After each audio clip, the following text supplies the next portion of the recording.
Welcome back. Layoffs have rippled across Wall Street with banks, including Goldman Sachs and Morgan Stanley, announcing job cuts.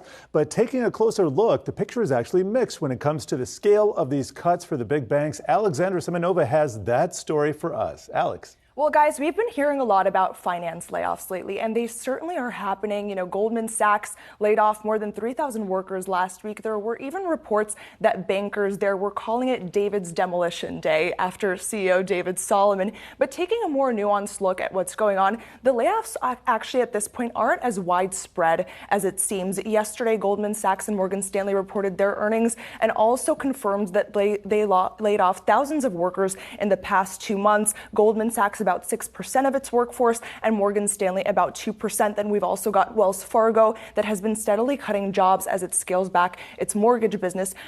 But top executives at JP Morgan, Bank of America, Citigroup have all said that they have no immediate plans to cut jobs, even in the case of a recession.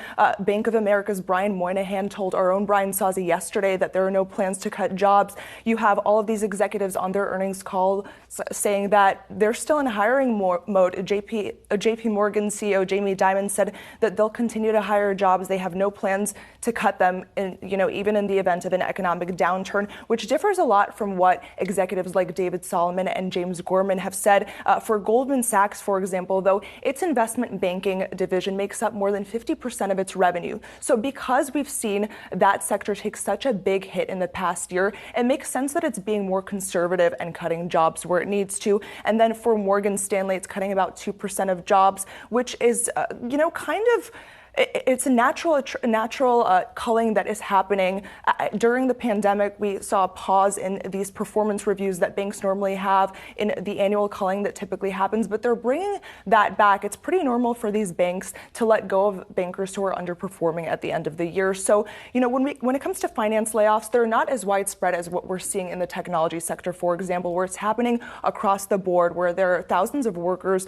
Seemingly every day we're hearing announcements from companies. In the financial sector, it's a little bit different. Yeah, and within those banks and the segments that they report for, it's been interesting to see where some of those disclosed layoffs have taken place, or on the other side, where they've started to cut some of those bonuses as well in the interim period of time, too, given some of the underperformance year over year. Exactly, Brad. Bonuses will be an interesting one, too, because the anxieties over layoffs now shift to bonuses. And any workers who didn't get laid off will probably wish that they did when they see those really lean numbers come in the coming weeks. And that's kind of what banks are hoping for. They're hoping for that natural attrition to happen. So anyone they didn't lay off, any performers that haven't been, up to par, will see their bonuses come in at near zero levels or substantially down from last year, and maybe go out and look for another job. And that will lean out those workforces even more. And it's going to be interesting to see what happens when it comes to the different divisions within banks, because their performance has varied so much.